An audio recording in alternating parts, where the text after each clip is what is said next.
সম্মানিত সুধী, আমি রিকোয়েস্ট করব আপনারা এই লাইভটি শেয়ার করে দিবেন, যাতে করে আপনাদের অন্যান্য ফেসবুক বন্ধুরা আজকের লাইভের এই আলোচনাটি থেকে উপকৃত হতে পারে। আমরা আজকে কুরবানি নিয়ে কিছু কথা শেয়ার করবার চেষ্টা করবো ইনশাআল্লাহ। আমরা জানি যে ইব্রাহিম আলাইহিস সালাম আল্লাহ তাআলার সন্তুষ্টির জন্য স্বীয় পুত্র ইসমাঈল আলাইহিস সালামকে কুরবানি করতে চেয়েছিলেন, এবং সেই প্রসঙ্গ থেকেই কিন্তু আমরা প্রতি বছর জিলহজের 10 তারিখে কুরবানি করে থাকি। এবং এই দৃশ্যটি আল্লাহ তাআলার কাছে এতই ভালো লেগেছিল, এই আত্মত্যাগের দৃশ্যকে আল্লাহ তাআলা স্মরণীয় করে রাখবার জন্য কিয়ামত পর্যন্ত সব বিশ্বাসীদের জন্য এই জিলহজের একই টাইমে, জিলহজের 10 তারিখে কুরবানি করাটাকে আল্লাহ তাআলা আমাদের উপর অবধারিত করে দিয়েছেন।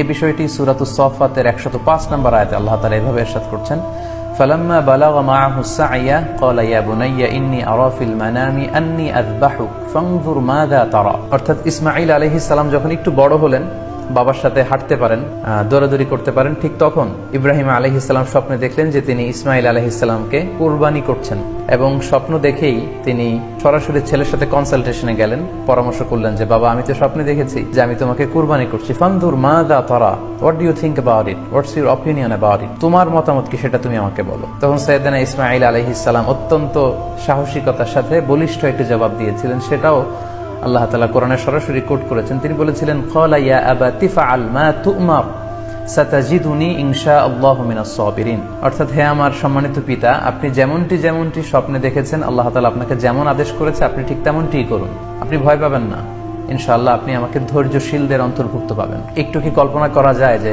সাইয়েদনা ইসমাঈল আলাইহিস সালাম ছোট্ট শিশু, তিনি যখন শুনলেন যে বাবা তাকে কুরবানি করবে, জবাই করবে, তার প্রত্যুত্তরে তিনি বলেছিলেন, বাবা, আমি ভয় পাচ্ছি না, আমি আপনাকে নিয়ে চিন্তিত, আপনি ভয় পাবেন না, বরং আপনি যা আদিষ্ট হয়েছেন আপনি তাই করেন। কারণ নবীরা যখন স্বপ্নে কিছু দেখে, সেটা সাধারণ মানুষের মতো স্বপ্ন নয়, সেটা ওহী, সেটা আল্লাহর পক্ষ থেকে আদেশ। তো আপনি আমাকে ধৈর্যশীল পাবেন, আপনি ভয় পাবেন না। সাইয়েদনা ইব্রাহিম আলাইহিস সালাম ইসমাঈল আলাইহিস সালামকে কুরবানি করতে শুরু করলেন, জবাই করতে শুরু করলেন। আল্লাহ তাআলার কাছে দৃশ্যটি এত ভালো লাগলো, আল্লাহ তাআলা সাইয়েদনা জিবরাইল আলাইহিস সালামকে দিয়ে জান্নাত থেকে একটি বকরি বা মেষ পাঠিয়ে দিলেন।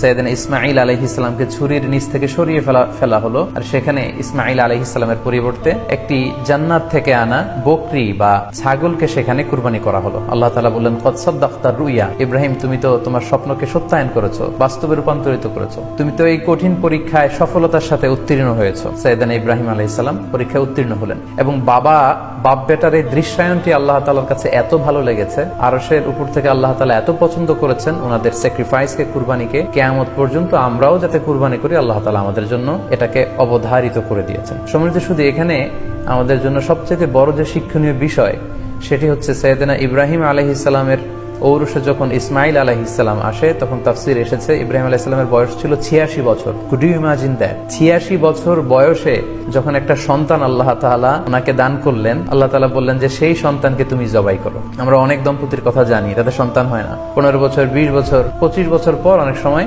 তাদের সন্তান হয়। সেই সন্তানটাকে তারা কত পছন্দ করে, সেই বাচ্চাটাকে তারা কত আদর করে। তো 86 বছর বয়সে আল্লাহ তাআলা ইসমাঈল আলাইহিস সালামকে দান করেছিলেন। এই আদরের সন্তানটাকে আল্লাহ তাআলা বলেন, তুমি কুরবানি করো। কারণ এই বয়স্ক অবস্থায় যখন ইব্রাহিম আলাইহিস সালাম ইসমাঈল আলাইহিস সালামকে পেয়েছিলেন, তখন তিনি হৃদয়টাকে উজাড় করে দিয়ে নিজের ছেলেটাকে ভালোবাসতে শুরু করলেন, এবং হৃদয়ের ভালোবাসার জায়গাটার মধ্যে যে সিংহাসন, সেই সিংহাসনে তিনি ইসমাঈলকে বসিয়েছিলেন। আল্লাহ তাআলা চেয়েছিলেন যে ইসমাঈলকে সেখান থেকে সরিয়ে ওই ভালোবাসার সিংহাসনের জায়গাটাতে তুমি যেন আল্লাহ তাআলাকে স্থান দাও, এবং সেই পরীক্ষাটাই তিনি বেসিক্যালি সাইয়েদনা ইব্রাহিম আলাইহিস সালামের কাছ থেকে করেছিলেন, এবং সেই পরীক্ষায় সাইয়েদনা ইব্রাহিম আলাইহিস সালাম সফলতার সাথে উত্তীর্ণ হয়েছিলেন। অর্থাৎ আল্লাহ চেয়েছিলেন যে তোমার হৃদয়ের ভালোবাসার সবচাইতে বড় জায়গাটা হচ্ছে ইসমাঈলের, তোমার পুরো হৃদয়টা জুড়ে আছে ইসমাঈল। আমি চাই তুমি আমার সন্তুষ্টির জন্য এই ইসমাঈলকে বিলিয়ে দাও, এই ইসমাঈলকে কুরবানি করে দাও। সম্মানিত শুধু এই স্টোরিটা থেকে আমাদের জন্য শিক্ষা হচ্ছে যে সাইয়েদনা ইব্রাহিম আলাইহিস সালামের হৃদয়ের সবচাইতে পছন্দনীয় বিষয়টা ছিল ইসমাঈল। তিনি ইসমাঈল আলাইহিস সালামকে, নিজের ছেলেকে, বেশি পছন্দ করতেন। ইব্রাহিম আলাইহিস সালামের হৃদয়ে যেমনি ইসমাঈল ছিল, আমাদের প্রত্যেকের হৃদয়ে কিন্তু এরকম এক একটা ইসমাঈল আছে, কল্পিত ইসমাঈল, রূপক ইসমাঈল। আমাদের কারো হৃদয়ের ইসমাঈল হচ্ছে আমাদের টাকা পয়সা, আমাদের কারো হৃদয়ের ইসমাঈল হচ্ছে আমার ব্যাংক ব্যালেন্স, আমাদের কারো হৃদয়ের ইসমাঈল হচ্ছে আমার দামি গাড়ি, আমাদের কারো হৃদয়ের ইসমাঈল হচ্ছে আমার দামি গাড়ি, আমাদের কারো হৃদয়ের ইসমাঈল হচ্ছে আমাদের যশ, খ্যাতি, আমাদের ক্ষমতা, প্রতিপত্তি, এগুলো। আল্লাহ তাআলা চান আমাদের প্রত্যেকের যার যার হৃদয়ের ইসমাঈল যেটা, সেটাকে আমরা আল্লাহ তাআলার সন্তুষ্টির জন্য উৎসর্গ করতে পারবো কিনা, আল্লাহ তাআলার খুশির জন্য, সেরেফ শুধুমাত্র আল্লাহ তাআলার জন্য আমার হৃদয়ের ইসমাইলটাকে আমি স্যাক্রিফাইস করতে পারবো কিনা, এই শিক্ষাটা দেওয়ার জন্যই বেসিক্যালি আল্লাহ তাআলা এই কুরবানিকে আমাদের জন্য প্রেসক্রাইব করেছেন।